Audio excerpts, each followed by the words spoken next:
Nora Speaks is a weekly podcast that tugs at the soul and consciousness of the Black community.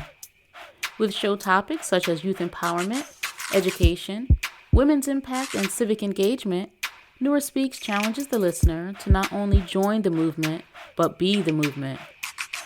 On the show, you'll learn from insightful guests who have demonstrated capacity in these fields and more, and I'm your host, Nora Muhammad. Welcome to the show.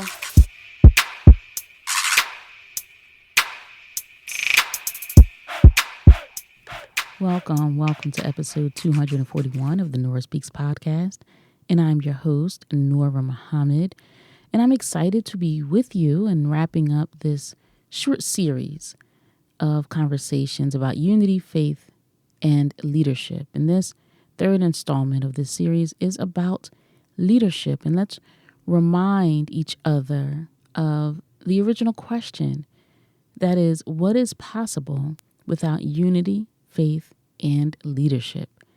And in the preceding two episodes, I talked about the necessity and importance of unity and faith, of working together collectively, not working as individuals, but working collectively to improve the outcome, solve some of the challenges that we face in our community. We have to do it together. And then faith, we have to believe. We have to believe that the goals that we set out for ourselves are possible, or we failed before we've even gotten started. Right? We have to have belief in ourselves. And in this final episode, I want to talk about leadership and the importance of leadership. And that idea of leadership can be difficult for some people to accept. Some people say, I'm a self-leader. I lead myself. I don't need to be led by anybody. And while we are social beings and intelligent beings, we might really believe these ideas that we don't need a leader, we don't need a designee to be over us. I want to talk about the importance of leadership and how we observe leadership everywhere, often except in our communities, perhaps in our families, or we don't recognize leadership when it's in front of us. Now, how are we, when we are really confronting the challenges and facing them and understanding what we're witnessing in our communities, our destruction, our lack of order, the mayhem, the insufficiency that we see in our communities? And listen, again, I always like to make sure that when I'm talking about our communities, I'm not only talking about what we're witnessing in some of our urban environments, but even what we might consider the suburban black man and black woman, or the rural black man and black woman. All of these principles are relevant wherever we are, because as a people, again, we share very similar conditions, experiences, and although the urban black man may have varied experiences than the rural or the suburban black man, there are some things that we just can't change about ourselves. And there's some things that we can't change about how other people see us and manage us, deal with us, educate us, enforce laws with us. There are some things that are very, very common, and those are things that we can't escape and we can't outrun. And so I don't want this audience to think when I'm talking about challenges in the black community that I'm only talking about what you might see on your 6 a.m. or 6 p.m. news, where you're watching the repetitive display and reporting of what's happening in our urban centers, where black people exist, where we live, where we work. We are facing similar challenges. And although we might not want to see each other as one, we might want to establish a separation one between the other people don't see it that way. So we have to recognize, right, that we are one. But moving forward, how are we going to make the necessary advancements for our people without having qualified leadership, right?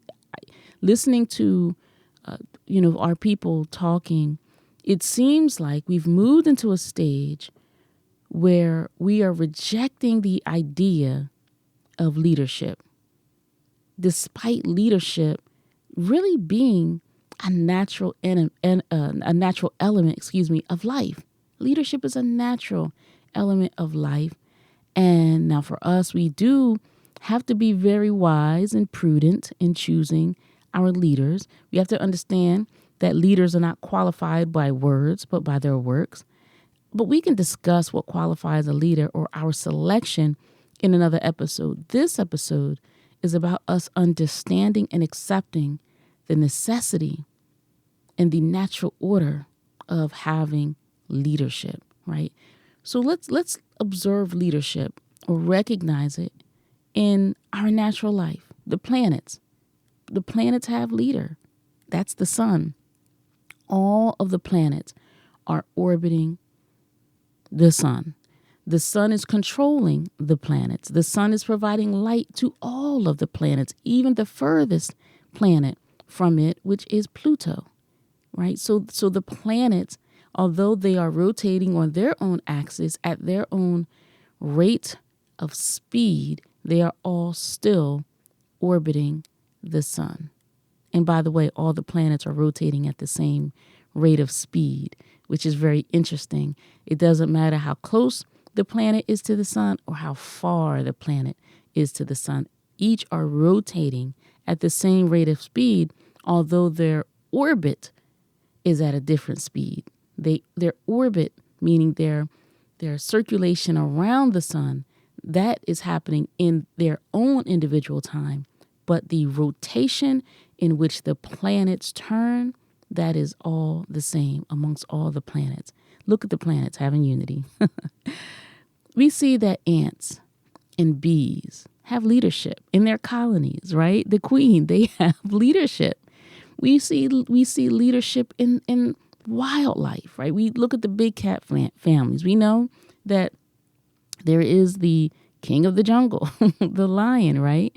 The lion leads the pride. We know that the silverback is the leader amongst the gorillas until there's a challenge and there's a new leader, right? And even when we're watching the birds fly, we see them flying in formation with one bird at the point, right? In the lead.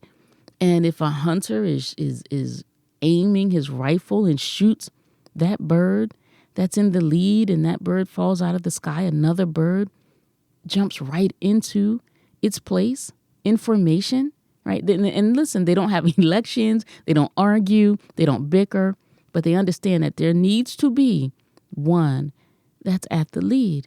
And so we see this in our environment. Our bodies have lead. Our body is being led by the leadership of our brains, right? So why do we, when we're talking about organizing socially or the need to organize socially, why are we rejecting leadership when we're seeing that it's just a natural element of life? I think to some extent that we devalue or misunderstand leadership, right? I know that we can be distrustful of one another. That has really been a clever and skillful manipulation of us, where we look at one another now, and it's almost reflexive in many of us that we have a knee-jerk reaction in rejecting a leader, especially if the leader looks like us, right? And that's something that's not normal. That's something that's not natural, but it happens. I think last episode I talked about how would it look for Japan to be ruled by England. Like Japanese people, when they're looking for leadership, they're not looking outside of their own nation, right? China is not looking for leadership outside of its own nation. Each nation has their own that's leading them. Often, though, when we're looking around at each other, we have a hard time accepting one another to be the one that would be in the lead. And that's because we're suspicious and distrustful of each other. This is something that's not so much that's natural. It's something that was kind of implanted in us when we were supplanted here in this nation. So we are distrustful of ourselves. But regardless of that, we should not fail to recognize that we're being led daily, right? We're being led hourly. There is someone, or there is a body, or there is a lead that's directing us, right? You have it at work, right? You have it in your classes where you have the instructor that's in leading, right? And guess what? At that college, there's a president, right? There's a dean, right? There's organization. When there are people, there's an organizational structure that requires one person to be in leadership. And that leadership, it's, a leader is not somebody that is a tyrant, although there could be tyrannical leaders. But the leader is someone who should be the one who's qualified to direct people, to engage with people. But a leader is also in service to the people who are being led. They're imperfect, yes. They're not omniscient. They don't know everything, no. And they don't need to be perfect, nor do they need to know everything, right? But we are not going to make meaningful advances for ourselves, for our people, without recognizing that in successful structures, successful organizations, successful bodies, that there is someone that's going to be in leadership. When we start a new job, we don't meet our two co-leaders, right? There's someone that we report to. There's someone that we go seek counsel or direction from. There's not a partnership in leadership. Although what's so beautiful about leadership, especially when the person who is in leadership is skilled and self-aware and has what, now we like to call emotional intelligence, right? That person knows that as a leader, the people who they are in leadership of, they're not patronizing them. They're not infantilizing them, right? They're not treating those individuals like their children. And those who are being led shouldn't see that because this structure, this body, this organization, this club has a leader, then that means that they're infantilizing me. No, that's the wrong idea of it. We shouldn't make those kinds of assumptions that because someone is in leadership, then they're thinking lowly or down of you as a member of the body. That's the wrong perspective, I would say. Let's think about, right? The brain is the command center of our bodies, but yet dependent on the heart to function, dependent on the lungs to work effectively, right? The digestive system has to be healthy. The skeletal system, the musculature has to be actively engaged on a routine basis so that the brain can stay sharp. So yes, the brain is the command center. And when the brain is no longer functioning, is no longer working properly, then we see problems all throughout the body, right? So the brain, though it is the command center, it is still dependent on the other systems and parts of the body. So it's not that when we're thinking about leadership that we should reject it because, I'm a self-independent person. I don't need a leader. Well, but you still need to organize with people, right? I mean, there's so many things in our lives that require our participation, our coordination with other people. And if we're going to be effective and efficient, then organizations that are the most efficient, that are the most productive, have good leadership, right? And so sometimes we'll see that certain companies will, reward their CEOs or those people who are making decisions with bonuses because they have done such great work for the whole of the organization. But to be in that position, that's a very heavy weight. That's a lot of responsibility because, again, remember, the leader is working for the people. I had the great opportunity to interview some folks recently to hire.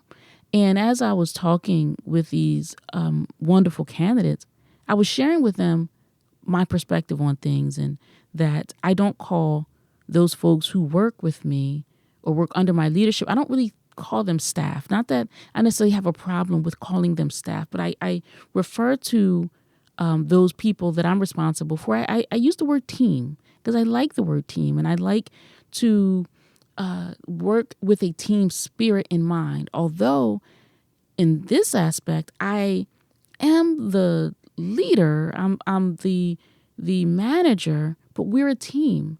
And I was explaining to these candidates that in some respects, a staff may work for the leader, but here I believe I work for my staff. I work for my team because I have to support them for them to be successful. I believe that the more I support my team members, the better I am at answering their questions, or if I don't have the answers, going and get them, answering their questions about policy and procedure. The better that I am in serving them, the better they are in doing the work that they're charged to do.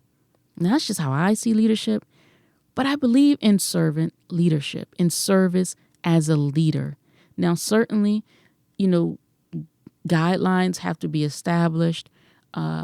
Directives must be provided. However, when you work really hard to establish trust and to make people understand that they're valued, then people seem to really appreciate having someone at the helm that can support them, that can come and get answers from this person. So we let's not dismiss the notion of leaders. Leaders are necessary if an organization, if a body of people, if an office, a department, a family is going to be successful. You must have good leadership. Nations have leaders. States have governors. Towns have mayors. Teams have coaches. And classrooms have instructors. That social structure is very natural to us. We're naturally social beings, not solitary beings. We coexist with other people. And I think that our dismissal of leadership, it's a miscalculation that we really cannot afford to make.